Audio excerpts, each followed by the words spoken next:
نمایاں بنیے۔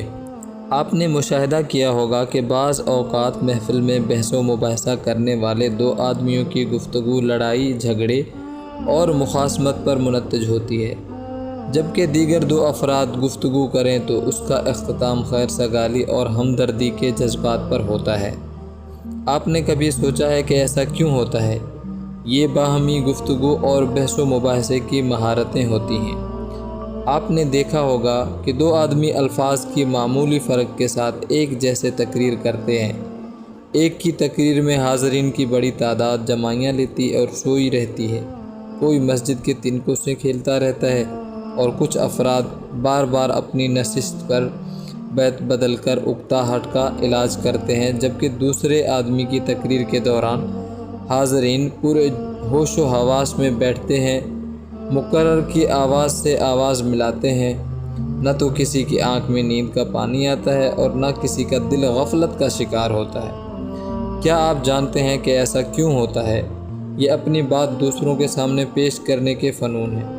آپ نے سنا ہوگا کہ فلاں آدمی محفل میں بولتا ہے تو سامعین ہمتن گوش ہو جاتے اور نگاہیں اٹھا کر اس کی جانب دیکھتے ہیں، جبکہ فلاں بات کرے تو حاضرین محفل ادھر ادھر کی باتوں میں یا اپنے موبائل فونوں پر پیغام پڑھنے میں مصروف ہو جاتے ہیں۔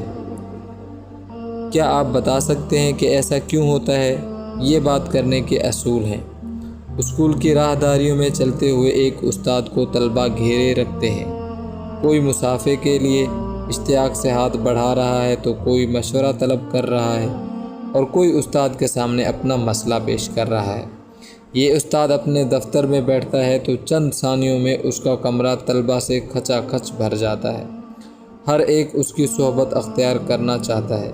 ادھر یہ منظر ہے اور دوسری طرف ایک اور استاد اپنے اسکول میں اکیلا چلتا ہے، اسکول کی مسجد سے اکیلا نکلتا ہے، کوئی طالب علم شکایت لے کر اس کے پاس نہیں جاتا، کسی کو اس سے مشورہ طلب کرنے کی ضرورت پیش نہیں آتی، مصافحے کے لیے کوئی اس کی طرف ہاتھ نہیں بڑھاتا۔ کیا آپ کو خبر ہے کہ ایسا کیوں ہوتا ہے؟ یہ لوگوں سے معاملہ کرنے کے ضوابط ہیں۔ ایک آدمی محفل میں آتا ہے تو سب اسے دیکھ کر، اسے مل کر اور اسے اپنے قریب پا کر خوش ہوتے اور بے حد گرم جوشی کا مظاہرہ کرتے ہیں۔ ہر کوئی اس کے پہلو میں نشست چاہتا ہے۔ ایک آدمی محفل میں آتا ہے تو لوگ سرد مہری سے اور محض اس کی دل جوئی کی خاطر اس سے ہاتھ ملاتے ہیں۔ وہ خود جگہ تلاش کر کے بیٹھتا ہے، کوئی اس کے لیے جگہ نہیں بناتا، نہ کوئی اسے اپنے قریب بٹھانا گوارا کرتا ہے۔ غور کیجئے، ایسا کیوں ہوتا ہے؟ یہ لوگوں کے دل اپنی طرف مائل کرنے اور ان پر اثر انداز ہونے کے ہنر ہے۔ ایک باپ گھر آتا ہے تو بچے اسے دیکھ کر باغ باغ ہو جاتے ہیں، دیوانوں کی طرح اس کی طرف لپکتے ہیں، اور ایک دوسرا باپ گھر آتا ہے تو اس کے بچے اس کی طرف التفات نہیں کرتے، وہ یوں سہم جاتے ہیں جیسے انہیں سانپ سونگھ گیا ہو۔ باپ اندر ہے تو بچے باہر ہیں، باپ باہر ہے تو بچے اندر ہیں، اس وجہ سے گھر کا ماحول کٹھن زدہ رہتا ہے۔ بیوی الگ سولی پر ٹنگی ہوتی ہے، جانے ایسا کیوں ہوتا ہے؟ دراصل یہ اپنے بچوں کے ساتھ برتاؤ کی مہارتیں ہیں۔ ایسی ہی مثالیں مسجد کے معاملات اور شادی بیاہ کی تقریبات وغیرہ کے متعلق بھی پیش کی جا سکتی ہیں۔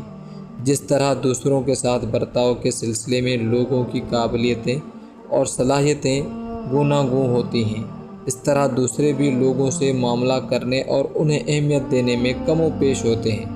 لوگوں کے دلوں میں اپنی تاثیر پیدا کرنا اور ان کی محبتیں حاصل کرنا جتنا آسان ہے، آپ اس کا تصور بھی نہیں کر سکتے۔ یہ مبالغہ آرائے نہیں، مجھے اس کا متعدد بار تجربہ ہوا ہے۔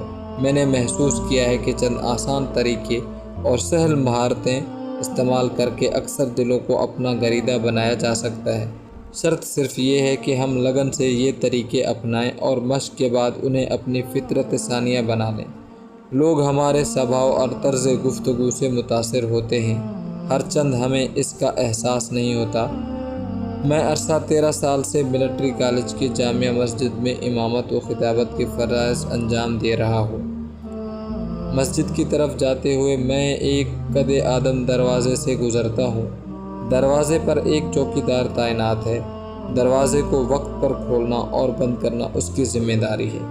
یہاں سے گزرتے ہوئے ہر بار میری کوشش ہوتی تھی کہ مسکراہٹ کا فن آزماؤں، چنانچہ میں ہاتھ سے سلام کا اشارہ کرتے اور واضح طور پر مسکراتے ہوئے گزر جاتا۔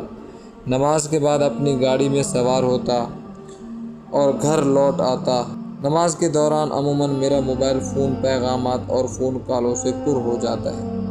گاڑی میں بیٹھ کر میں پیغامات پڑھنے میں مشغول ہو جاتا ہوں، اس لیے واپسی پر میں سلام کیے اور مسکرائے بغیر گزر جایا کرتا۔ ایک دن میں مسجد سے باہر آ رہا تھا کہ چوکیدار نے مجھے روک لیا۔ میں ہکا بکا رہ گیا۔ اس نے پوچھا، یا شیخ، کیا آپ مجھ سے خفا ہیں؟ میں بولا، کیوں؟ اس نے کہا، کیونکہ مسجد کی طرف آتے ہوئے آپ سلام کرتے اور مسکراتے ہیں، تب آپ بہت خوش نظر آتے ہیں، لیکن واپسی پر نہ آپ خوش ہوتے ہیں اور نہ مسکراتے ہیں۔ وہ ایک سیدھا سادہ آدمی ہے، وہ بیچارہ قسمیں کھانے لگا، اسے مجھ سے محبت ہے اور مجھے دیکھ کر وہ خوش ہوتا ہے۔ میں نے اس سے معذرت کی اور اپنی اس غفلت کا سبب بتایا، تب جا کر کہیں وہ مطمئن ہوا۔ پھر وقتاً مجھے احساس ہوا کہ اگر ہم ایسی مہارتیں استعمال کرنے کی عادت ڈال لیں تو یہ ہماری فطرت کا حصہ بن جاتی ہیں، اور جہاں ہم ان سے غفلت برتیں لوگ نوٹ کر لیتے ہیں۔ روشنی کی کرن، صرف مال کمانے میں نہ لگے رہیں، یوں آپ لوگوں کو گنوا بیٹھیں گے۔ دراصل لوگوں کو حاصل کرنا مال حاصل کرنے ہی کا ذریعہ ہے۔